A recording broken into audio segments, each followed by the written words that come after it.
بسم الله الرحمن الرحيم الحمد لله رب العالمين وصلي وأسلم على المبعوث رحمة للعالمين نبينا محمد عليه وعلى آله وصحبه أفضل الصلاة وأزكى التسليم رب اشرح لي صدري ويسر لي أمري واحلل عقدة من لساني يفقه قولي اللهم اجعل الحق على قلوبنا وألسنتنا وارزقنا الإخلاص في كل قول وعمل يا أرحم الراحمين.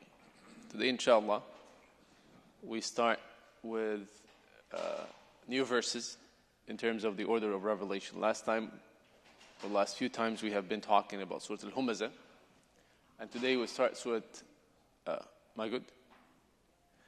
Today we start inshallah Surah al-Mursalāt. Surah al-Mursalāt is a Makki surah, and it's one of the one comings earlier. We're still talking about in the early phases of revelation, and that's as such we will see some common themes that are there from the Meccan surahs. The Meccan surahs that we have seen so far are coming to establish faith, the foundational aspects of faith. But we also saw that the Meccan surahs coming to address foundational aspects of character as well. Later, in the Madani surahs, we see more of the ahkam, as we call it, the rulings, details of additional rulings that come usually later in the Madani period. So Allah subhanahu wa ta'ala in Surah al-Mursalāt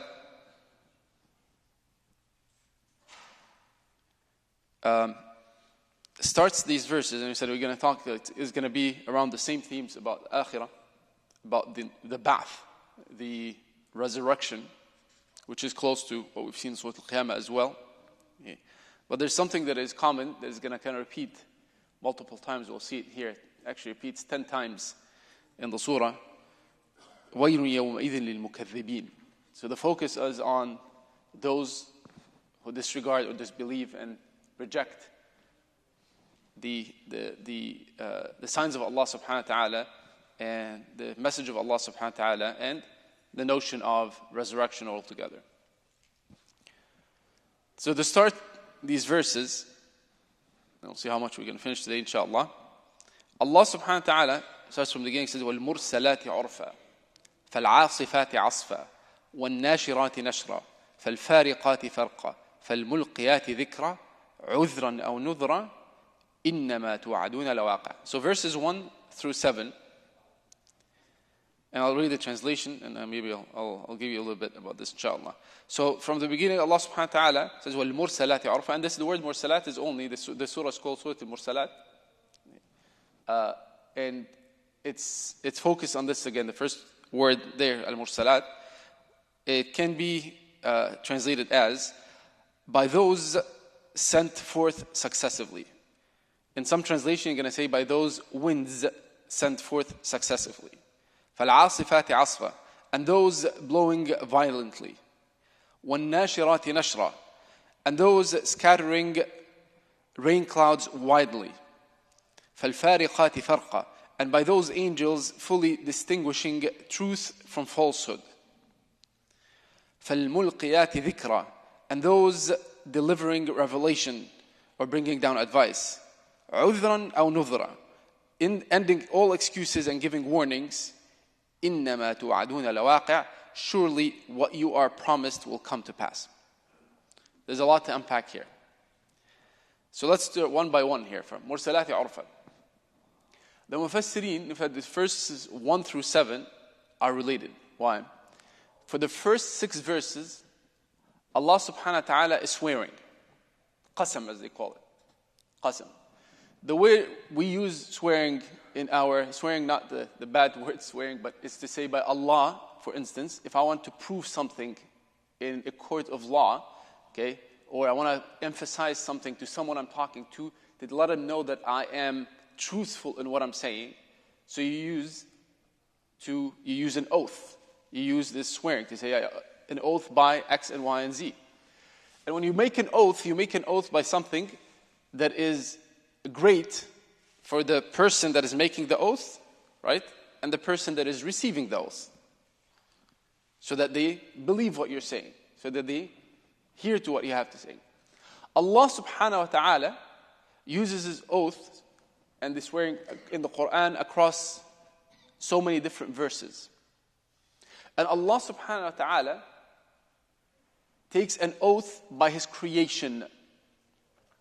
A lot of times the reason behind that is to refer us, to orient us, to contemplate and think about the creation or what Allah subhanahu wa ta'ala is taking an oath by. To either show us the greatness of this creation of Allah subhanahu wa ta'ala, or to show us a sign in this creation. But in both cases, it's all about what? Referring us back to the Allah, the Creator. If you're able to look at the creation, understand the greatness of the creation, you will be able to ascertain, to reach the conclusion that there's a Creator. And if you are able to see this creation with your own eyes and how great it is, and you believe in the greatness of this creation, it should give you a stronger belief of the Creator that you're not able to see. So Allah subhanahu wa ta'ala in these verses starts verses 1 through 6 with this oath, swearing by some of His creation. Not until verse 7 that Allah subhanahu wa ta'ala tells us what is He like taking an oath about, or what is He swearing about. The Mufassirin differed in what these 6 verses are referring to, and divided into 2 main categories. One, they say that Allah subhanahu wa ta'ala in these 6 verses, for the most part, is swearing by or taking an oath by winds, riyah, winds. And some of the translation I read here, and you can see it sometimes it's not very consistent. Yeah, we'll talk about this for a second. So sometimes it's referring to winds. The other opinion, it says, no, Allah subhanahu wa ta'ala here is swearing or taking an oath by the angels. So it's either winds or angels. And then the third opinion is, it can be a combination of both. Some are referring to winds, and some are referring to angels. I will do my best to try to give you the meaning of both of them, but consistently to see what does it mean here from, like, if we're talking referring to angels versus referring to winds. So let's say from the beginning, Bismillah ar-Rahman ar-Rahim says, وَالْمُرْسَلَاتِ عُرْفًا. Said, al-Mursalāt are whatever is set forth. So Allah is saying by, swearing, we said we're taking an oath, he said by those that has been set forth. Okay. So the set forth are, we said, either referring to angels, that Allah subhanahu wa ta'ala sent them to take care of things on earth, right? Or are being sent to, the angels are being sent to prophets to give them messages, right? Or to take care of, I said, of things that are happening on earth. And the word urf, Ibn al-Qayyim has 2 things here that talk about, rahimahullah, talk about this word urf. Urf can refer to something that is good versus like al-munkar, something that is rejected or not good, okay? So he's saying basically by those that are sent forth with good. Okay. Or urf, it's what referring to in, if you've seen a horse, like the back of the horse, the hair at the back of the horse, that we refer this as urf. The rooster that has this, I don't know what you call it, but this is called urf in Arabic, okay? So urf al-dik, or sorry, the hair as well, sorry, the urf al-dik or urf al-hisan, or like the khayl. And what is it actually referring to is, like we said, this hair in the back, the word urf referring to something that is coming like tatabu', it's coming in sequence a lot.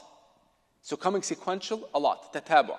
So the hair of the horse, it's behind, it's all like in sequence. And if some wind comes by, you can see that it's all like moving back and forth.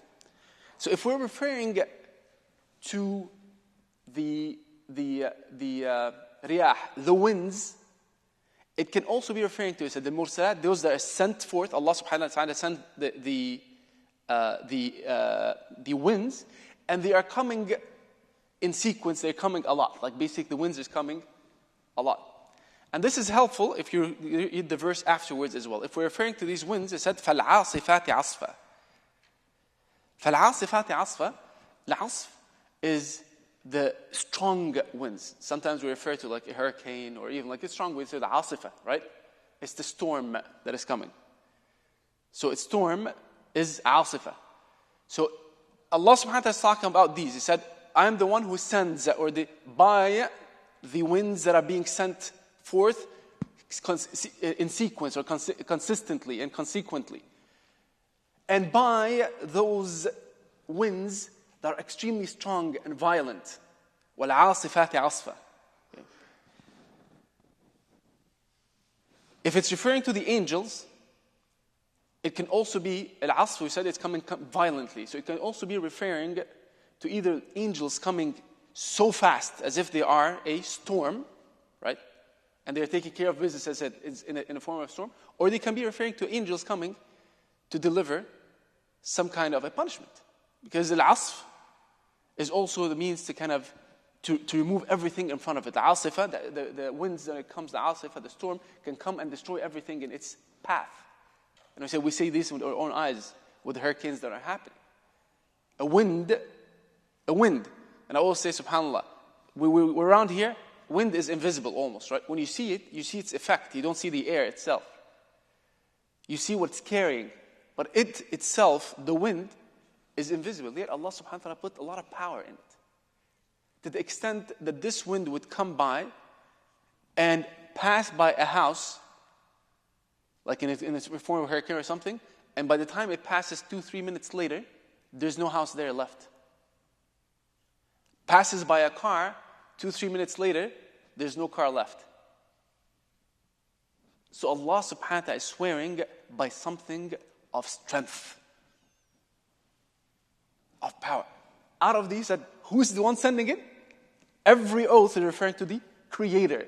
If you're able to see the creation, how strong the creation is, you and I should be able to refer back to the Creator, subhanAllah, so that the Creator is even stronger than this. If He's able to send forth these winds to do this kind of form of destruction, or to kind of, He's even stronger than this. Even if we said, if it's referring to the angels, we're still talking about what? Referring to a great power. The angels are of great strength. And Allah subhanahu wa ta'ala said, I send them forth, and they come so fast or piercing. And it can be referring to also coming with a form of punishment. So that's the first two verses that we have here. Maybe actually I'll stop there and we can continue next time. I had goals to finish the 7, but it's not going to happen. But before I go there as well, one of the stronger opinions as well when it comes to this is that the first two verses here that we talked about, it's more likely it's referring to winds versus angels. And then the ones that are coming afterwards are more likely referring to angels, not winds. Okay? So the first two are winds, and the last 4 verses are angels. That's one of the opinions as well. And the reason they show this is the word fa, it's a word that said something, then something. The letter fa in Arabic. So I said, Muhammad came, then Ahmad. So I said, Muhammad, Ata Muhammad, fa Ahmad. So it comes like it's a sequential, and it's usually referring something coming right after. So in this verse we said what? وَالْمُرْسَلَاتِ عُرْفًا فَالْعَاصِفَاتِ عَصْفًا. So you're saying that these are two connected. So the meaning here needs to be connected. So you cannot say the first one is angels and then the second one is winds. Or you cannot say the first one is wind and they're both connected. The meaning is connected. So they say, okay. So that's why the stronger opinion said that they're connected and the first two verses are referring to angels. The one afterwards can say that وَالنَّاشِرَاتِ نَشْرًا. So it's not using the letter fa, it's using the letter wa. This wa, it can say something and something. It does not refer to sequence. It does not refer to how fast it comes, right? So it's as if it's starting something else. It's referring to something else. So, and this is for the people, or saying for these scholars, that are taking the opinion that these are two separate things. One is winds, and one is angels. I'll take 2 more minutes. One thing I want to say, it's like when Allah subhanahu wa ta'ala spends 6 verses taking oath, we might be spending 1 week, 2 weeks finishing them, just about the oath that Allah subhanahu wa ta'ala and referring to the oath. SubhanAllah, this is also a way for us when you say, by so and so, by Allah, by Allah, by Allah. If you keep on repeating an oath or elongating the oath, the person who's listening now are really, really curious. They want to hear, it's like, what is Allah taking an oath about? Or what is Allah subhanahu wa ta'ala swearing about? Why? Because it takes too long to reach, not too long. It takes 6 verses to reach to what you really want to refer to in that case. So it's a form as well, subhanAllah. That's the beauty of the Qur'an. Allah subhanahu wa ta'ala is taking us through a journey. He says, by so and so, by so and so, by so and so, by. And then by the verse 3, 4, you're like, Ya Allah, what is it? What is what you're swearing about? Right? So it kind of pulls you in. So when we read the Qur'an, this is how we should be referring to it. I want to know what Allah's telling me. But Allah subhanahu wa ta'ala is elongating the oath to also tell us how essential, how important this is that I'm going to be talking about. So that's number 1. Number 2, we said some of the themes that we're going to be seeing. Every oath in the Qur'an that comes, it's not just coming disconnected from what we're talking about as a theme. As a matter of fact, Allah subhanahu wa ta'ala, this is the word of Allah subhanahu wa ta'ala. Allah precisely chooses what to swear by. And whatever Allah subhanahu wa ta'ala is swearing by is connected to the topic, the theme of the surah. Here we're going to be talking about the ba'ath, al-ba'ath. It's like resurrection, bringing back from dead, right? And Allah subhanahu wa ta'ala, a lot of the verses are referring to like the one who created, right? Isn't He the one who created you from nutfa? Isn't He? To talk about like how the first creation is. But when they talk about the winds and the angels, they're saying the winds and the angels are forms of bringing about destruction and forms of bringing about life. The same creation can be a form of punishment or a form of life. The angels coming with the revelation is a life for our souls. Right? The winds, and we're going to talk about this as well, the winds bringing forth clouds to have rain clouds and water is a form of life. The winds pollinating the plants, taking pollen from one place to is a form of life. Life would not go on without winds. But in the same time, وَالْعَاصِفَاتِ عَصْفًا. But storms can come and we said destroy everything. So it's life and destruction and punishment. Life and death.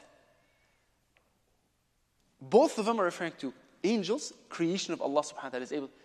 If the creation can come with life, and the creation will come with death, or the creation can come with punishment, and the creation come with ease and good, shouldn't the one who created be even more capable of this? That's how it ties up. That is how it ties up. So when we talk about the rest of the verses, don't lose focus of the oath that Allah took in the beginning, because it is connected to the rest of the verse. May Allah subhanahu wa ta'ala makes us among those who hear the word of Allah subhanahu wa ta'ala and heed the word of Allah subhanahu wa ta'ala, take the best of the lessons from it, can internalize it, understand it. May Allah subhanahu wa ta'ala makes us among those who act upon the verses of Allah subhanahu wa ta'ala. أقول قولي هذا وأستغفر الله لي ولكم فاستغفروه إنه هو الغفور الرحيم. جزاكم الله.